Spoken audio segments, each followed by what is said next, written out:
is the issue of protests in many cities that have turned violent. In Portland, Oregon, especially, we had more than 100 straight days of protests, which I think you would agree. You talk about peaceful protests. Many of those turned into riots.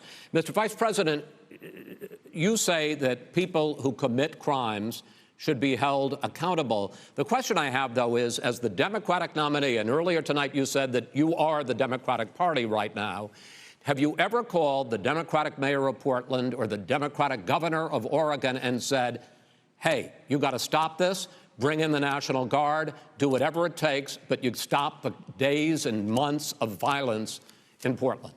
I don't hold public office now. I am a former vice president. I've made it clear. I've made it clear in my public statements that the violence should be prosecuted. It should be prosecuted, and anyone who commits it. But you've never called for the people, the leader. Excuse me, sir.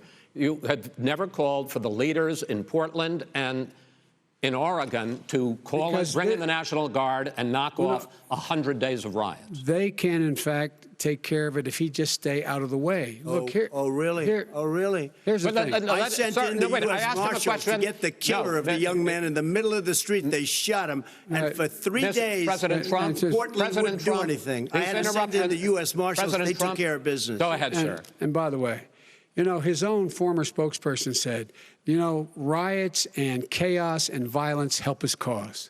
That's what this is all about. I don't know who said that. I do. Who? I think Kellyanne Conway. I don't think she said that. She said that. And so here's the all right. But here's the point. The point is that that's what he is, keeps trying to rile everything up. He doesn't want to calm things down. Instead of going in and talking to people and saying, let's get everybody together, figure out how to deal with this. What's he do? He just pours gasoline in the fire constantly, and every single solitary time. And to end this, button up this segment, I'm going to give you a minute to answer, sir.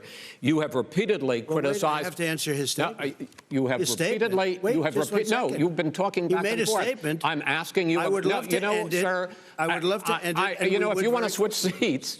We could very quickly. We could do that, but I'd send in the National Guard. It would be over. There'd be no problem. Okay. But they don't want to accept the National Guard.